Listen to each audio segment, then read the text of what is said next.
সেলফিপ speaking part 1। যদিও এটা একটা ওয়ার্ম আপ পার্ট বা ইন্ট্রোডাক্টরি পার্ট যেটাই বলেন না কেন। তারপরে জানেন সেলফিপের যে স্পিকিং পার্টটা এটা হচ্ছে এক্সামের সর্বশেষ পার্ট। মানে সর্বশেষে যে স্পিকিং পার্টটা হবে।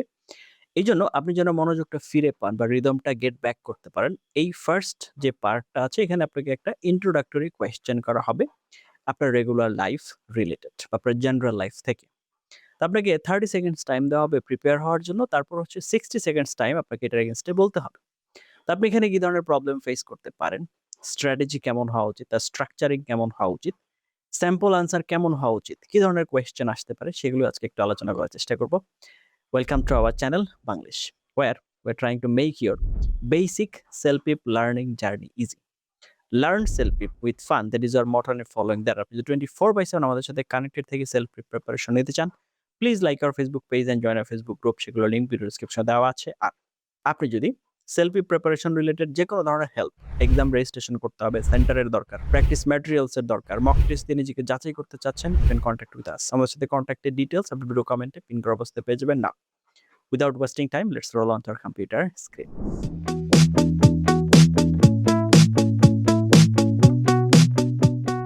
তো চলে আসলাম আমরা কম্পিউটার স্ক্রিনে। তো আমরা যেটা দেখতে পাচ্ছি সেটা হচ্ছে ফর সেলফিপ ওয়ার্ম আপ কোয়েশ্চেন্স। আপনার যে স্পিকিং পার্ট আছে সেলফিপের, তো ফার্স্ট যে পার্টটা আছে এক্ষেত্রে আপনাকে হচ্ছে 30 সেকেন্ডস দেওয়া হবে প্রিপেয়ার হওয়ার জন্য এবং 60 সেকেন্ডস দেওয়া হবে বলার জন্য ওয়ার্ম আপ কোয়েশ্চেন। তো সেগুলোর আমরা একটু ডিটেলস দেখবো আজকে। তো 60 সেকেন্ড স্ট্রাকচারটা বেস্ট কেমন হওয়া উচিত? তো আপনার প্রথমে এই যে 60 সেকেন্ডস বলবেন তার ভিতরে ডিরেক্ট আপনাকে যে কোয়েশ্চেনটা করা হবে তার answer 10 seconds. Answer the question immediately, okay? তো তারপরে হচ্ছে 15 সেকেন্ড হচ্ছে আপনি ডেসক্রিপশন দিবেন। আপনাদেরকে ডিটেইল বলবো, আরো ডিটেইল আমরা যাবো আরকি। এবার answer the question immediately. One food that I really like is biryani. তখন হচ্ছে আপনাকে জিজ্ঞেস করা হয়েছে হোয়াটস ইওর ফেভারিট ফুড। তো সেক্ষেত্রে আপনি আগে খাবারের নামটা মেনশন করেন, বিরিয়ানি। তারপর 15 সেকেন্ডসে কি বলবেন? Describe what it looks like, taste like or where you experience it. দেখতে কেমন? স্বাদ কেমন? কোথায় এটা এক্সপেরিয়েন্স করেছেন? It is a rice dish cooked with meat, spices and herbs. It has a rich aroma, অনেক ভালো তীব্র সুগন্ধ আছে, and a delicious flavor, অনেক বেশি মজাদার and টেস্টি। তাহলে খাবারের বর্ণনা হচ্ছে আমার দ্বিতীয় ধাপ।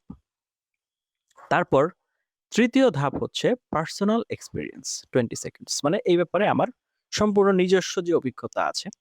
Give a personal story or example যদি পসিবল হয়। I usually eat it with my family during holidays or special occasions. তার মানে কি করি? আমি সাধারণভাবে এটা কখন খাই? আমার মানে ছুটির দিনে এবং হচ্ছে কোনো বিশেষ উপলক্ষ থাকলে আমার ফ্যামিলির সাথে। Last month we celebrated my cousins birthday. আমরা গত মাসে আমার কাজিনের বার্থডে সেলিব্রেট করেছি and everyone enjoyed homemade biryani. সবাই মিলে আমরা হোমমেড বিরিয়ানি খেয়েছি। তাহলে প্রথমে কি করলাম? ইনস্ট্যান্টলি আমাকে যেটা জিজ্ঞেস করা হয়েছে সেটার আনসার দিলাম। তারপর সেই খাবারটা কেমন সেটা সম্পর্কে বললাম এবং তারপরে হচ্ছে তার রিয়েল লাইফ এক্সপেরিয়েন্স বললাম। তো এখন নাম্বার 4 আমরা যেটা দেখতে পাচ্ছি সেটা হচ্ছে অপিনিয়ন প্লাস এন্ডিং 15 সেকেন্ডস, মানে লাস্ট পার্ট যেটা। Explain why you like it and finish confidently. আপনি এটা কেন পছন্দ করেন তার একটা ছোট্ট রিজন এবং স্ট্রং ভাবে শেষ করতে হবে।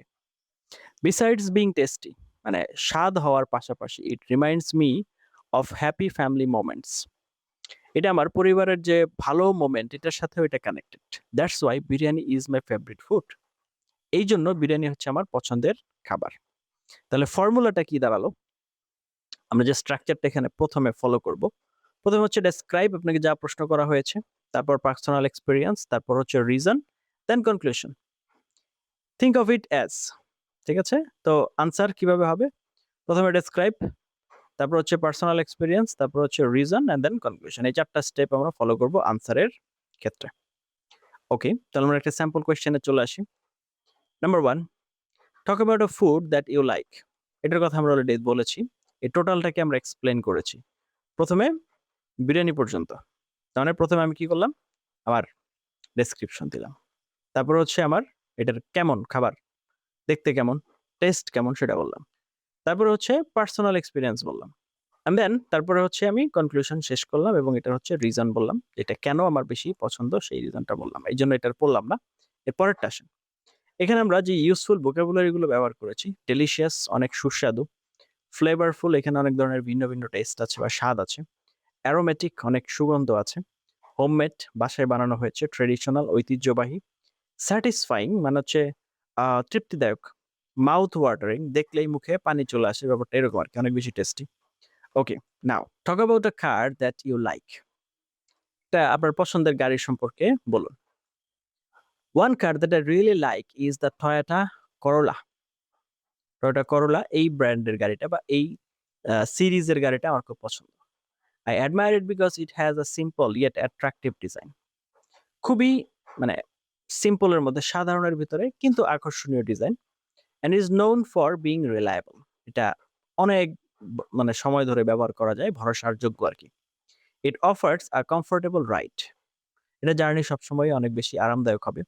Good fuel efficiency, তো এফিশিয়েন্ট হবে, and low maintenance cost. এটার মানে আপনার যে পরিচালনা খরচ সেটা কম। তো মানে রক্ষণাবেক্ষণের যে মানে নষ্ট-টষ্ট হলে এরকম আরকি। Which makes it a practical choice for many families.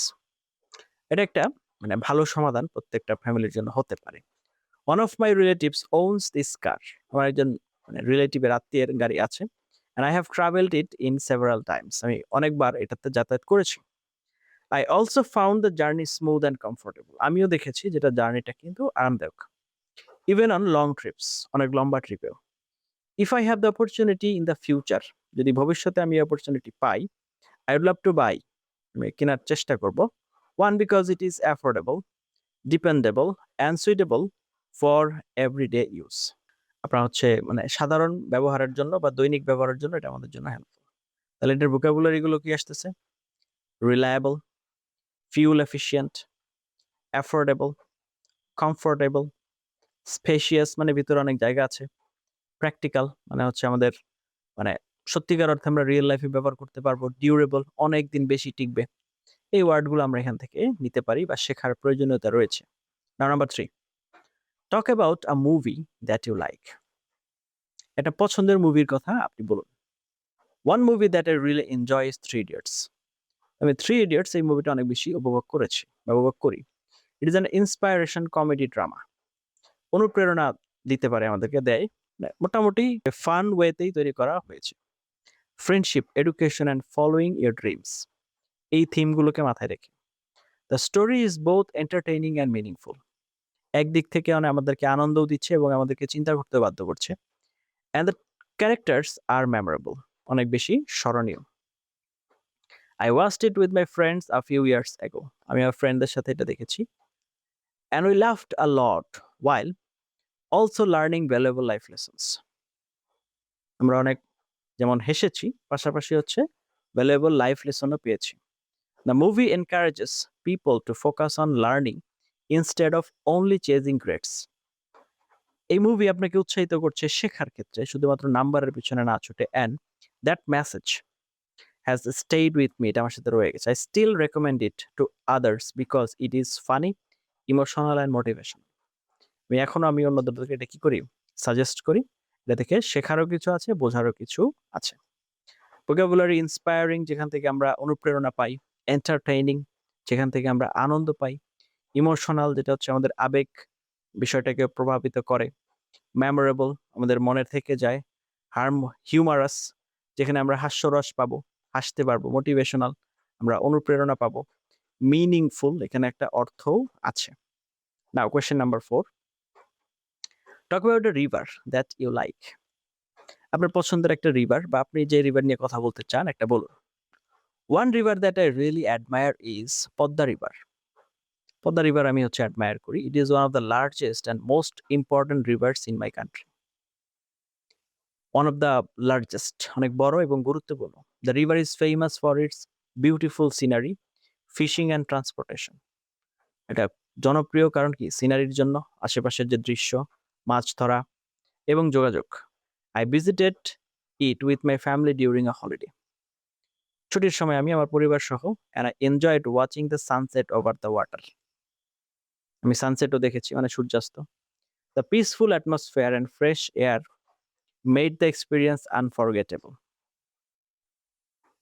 মানে আমাদের হচ্ছে এই যে শান্তির যে মানে আবহাওয়াটা and fresh air made the experience unforgettable. In addition মানে আরো অতিরিক্ত the river plays a significant role in agriculture and the economy of Bangladesh.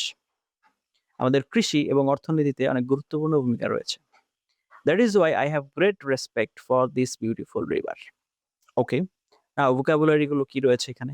Peaceful, শান্তিপ্রিয়, ব্রেথ টেকিং মানে হচ্ছে দেখলে ভালো লাগে, সিনিক এটা দৃশ্য, ম্যাগনিফিসেন্ট অনেক সুন্দর, রিফ্রেশিং মন ভালো হয়ে যায়, বিউটিফুল ল্যান্ডস্কেপ মানে হচ্ছে এখানকার যে আপনার ভূতাত্ত্বিক গঠন এবং আশেপাশে যে দৃশ্য এগুলো।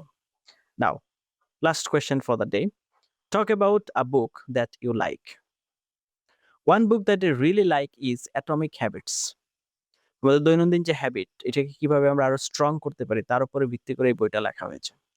It focuses on how small daily habits can lead to significant improvements over time. দৈনিক ছোট ছোট অভ্যাস কিভাবে আমাদেরকে আরো সামনের দিকে এগিয়ে নিয়ে যেতে পারে। I first read it because I wanted to become more productive and organized. আমি আরো বেশি উৎপাদনশীল এবং সুশৃঙ্খল হতে চেয়েছিলাম, এই জন্য পড়েছিলাম। The book offers practical advice that is easy to understand. যে আমাদেরকে প্র্যাকটিক্যাল অ্যাডভাইস দেয় যেগুলো বোঝাটা সহজ and apply in everyday life. Since reading it, I have tried to build better study.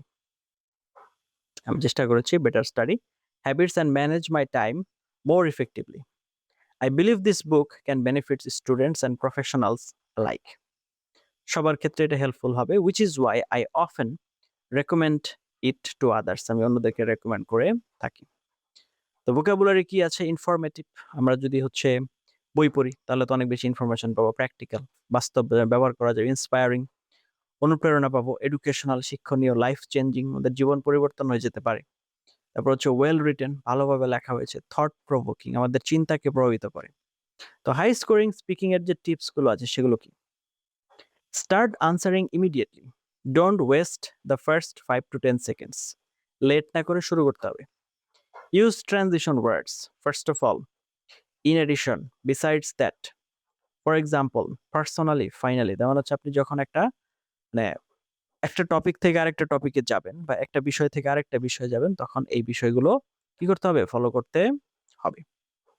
Speak at a natural pace, avoid rushing, include one personal experience in every answer. তার মানে natural পেসে বলুন, খুব দ্রুত বলার চেষ্টা না করুন এবং প্রত্যেকটা আনসারে আপনার রিয়েল লাইফের যদি ছোটখাটো কোনো এক্সপিরিয়েন্স থাকে অ্যাড করতে পারে। Finish with a clear concluding sentence instead of stopping suddenly. একটা ফিনিশিং সেন্টেন্স না দিয়ে হঠাৎ করে থেমে যাওয়ার চেষ্টা করবেন না বা থামবেন না। এখন ইউনিভার্সাল টেমপ্লেট যে কোনো কোয়েশ্চেনের ক্ষেত্রে ব্যবহার করতে পারেন। One blanks that I really like is, এখন আপনার যে টপিকটা পছন্দ বা সেটার নাম এবং সেটার কারণ। আনসার দেওয়ার ক্ষেত্রে প্রথম sentence, description, this is blanks, it looks like or is known for, টপিকের নামটা এখানে বসবে শুধু, that's it. Experience, I first experience it when, আপনি ছোট ছিলেন, বড় ছিলেন, কোথায় ছিলেন সেই অনুযায়ী। Reason, I like it because, কারণ বলেন। কনক্লুশন, এটার কোনো পরিবর্তন হওয়ার দরকার নেই, সেমই থাকবে। Overall it has had a positive impact on me and that's why it is my favourite. Using this framework, আপনি এই ফ্রেমওয়ার্কটা যদি সুন্দর করে ব্যবহার করেন আনসার দেওয়ার সময়, আমি আপনাকে এর আগে ব্যবহার করে দেখিয়েছি এগুলো, তো তাহলে আপনি খুব সহজেই 60 সেকেন্ডস কভার করতে পারবেন এবং খুব সুন্দর করে আনসারও ন্যাচারালি অর্গানাইজড অ্যান্ড কনফিডেন্ট ওয়েতে বলতে পারবেন। কয়টা স্টেপ? প্রথমে আনসার দেন, ইয়েস নো, তারপর ডেসক্রাইব করেন, তারপর এক্সপিরিয়েন্স বলেন, তারপর রিজন বলেন, কনক্লুশন দিয়ে শেষ করেন। 60 সেকেন্ডস আপনার খুব সুন্দর করে পার হয়ে যাবে আশা করা যায়। এতক্ষণ পর্যন্ত সাথে ছিলেন তার জন্য অনেক এবং অনেক ধন্যবাদ। আপনি সেলফ স্পিকিং পার্ট 1 সম্পর্কে জেনেছেন। এরকম ধারাবাহিকভাবে আমরা পার্ট 2, 3 যা কিছু আছে সব লেসন নিয়ে আসবো। দয়া করে আমাদের সাথে থাকতে হবে, চ্যানেলের সাথে থাকতে হবে। এতক্ষণ মধ্যে সাথে ছিলেন তার জন্য অনেক এবং অনেক ধন্যবাদ। এই ধরনের আরো এবং আরো অনেক ইনফরমেটিভ লেসন পাওয়ার জন্য দয়া করে চ্যানেলটি সাবস্ক্রাইব করে পাশে থাকতে ভুলবেন না।